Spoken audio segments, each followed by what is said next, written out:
নমস্কাৰ অসমীয়া channel daily টিপছলৈ আপোনাক স্বাগতম জনাইছো বন্ধু বান্ধৱীসকল আজি মই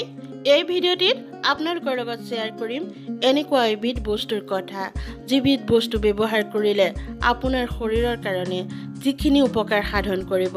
জানিলে আপুনি আচৰিত হ'বই লগতে উপকৃত হ'ব সেয়ে ভিডিঅ'টি মনোযোগেৰে চাব আৰু সম্পূৰ্ণকৈ চাব এনেকুৱা ভিডিঅ' পাই থাকিবলৈ চেনেলটিও সাবস্ক্ৰাইব কৰিব আহক এতিয়া আমি ভিডিঅ'টিৰ মাজলৈ যাওঁ আজি মই যিবিধ বস্তুৰ কথা যিবিধ বন দৰৱৰ কথা আপোনালোকৰ শ্বেয়াৰ কৰিবলৈ ওলাইছো সেই বন দৰৱবিধ হৈছে ঘেঁহু বন তেজ বা ৰক্তৰ বৰণ ৰঙা কিন্তু ঘেঁহু বনক গ্ৰীণ ব্লাড বা হৰিত ৰক্ত বুলি কোৱা হয় কাৰণ ঘেঁহুৰ সৰু সৰু সেউজীয়া কঠিয়াৰ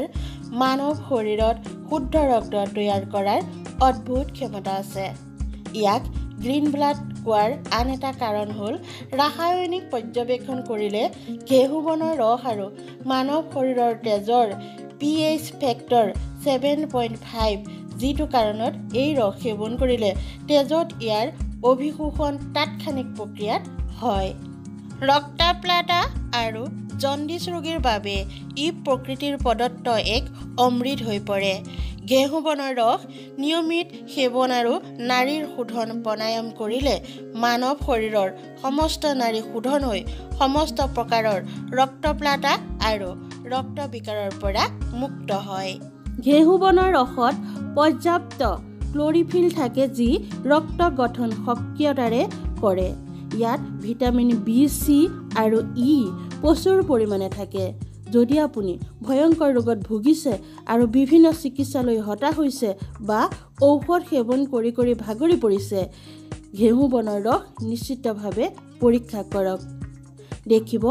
আপোনাৰ যি বেমাৰ আপুনি ডক্টৰে ভাল কৰিব পৰা নাই সেই বেমাৰ আপোনাৰ এই ঘেঁহু বনৰ ৰসে ভাল কৰিব ঘেঁহু ৰসক আন এটা নামেৰেও জনা যায় সেইটো কি জানে কেঞ্চাৰ কিলাৰ কেঞ্চাৰ ৰোগীয়ে ইয়াক নিয়মিত ৰূপে খাব লাগে মধুমেহ ৰোগীৰ বাবে আশীৰ্বাদ স্বৰূপ ৰক্তল্পতা শীঘ্ৰে নিৰাময় কৰে হৃদৰোগীৰ বাবে অমৃতৰ নিচিনা গৰ্ভৱতী মহিলাৰ বাবে জৰুৰী আহাৰ আৰু ঔষধ শৰীৰৰ টক্সিন বাহিৰ কৰে অবিবেচিত বা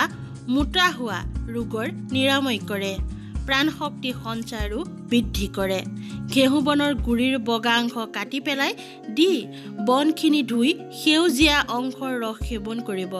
তাৰ ৰস উলিয়াবৰ কাৰণে সেই ঘেঁহুৰ পুলি 5 বা 6 ইঞ্চিতকৈ ডাঙৰ হ'ব নালাগে সিমানতেই কাটি খাব লাগে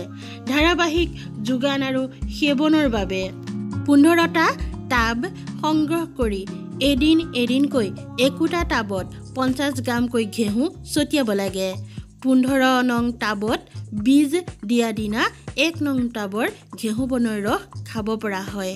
ঘেঁহু গছবোৰ উঘালি লৈ সেইদিনাই পুনৰ বীজ সিঁচিব এই প্ৰক্ৰিয়াৰে ৰোগীক ধাৰাবাহিকভাৱে ঘেঁহু ৰস আপুনি খুৱাই থাকিব পাৰিব ইয়াক খোৱাৰ বিশেষ নিয়ম নাই আপুনি যিমান পাৰে এটা টাবত দুমুঠি তিনিমুঠি যিমান হয় কুমলীয়া ঘেঁহুৰ আগখিনি আপুনি কাটি আনি সেইখিনি সুন্দৰকৈ ধুই মিক্সিত এগিলাচ পানী দি পিচি তাৰ ৰস চেকি উলিয়াই খালী পেটতে হওক বা যেনেকেই নহওক আপুনি খাওক দিনটোত অন্তত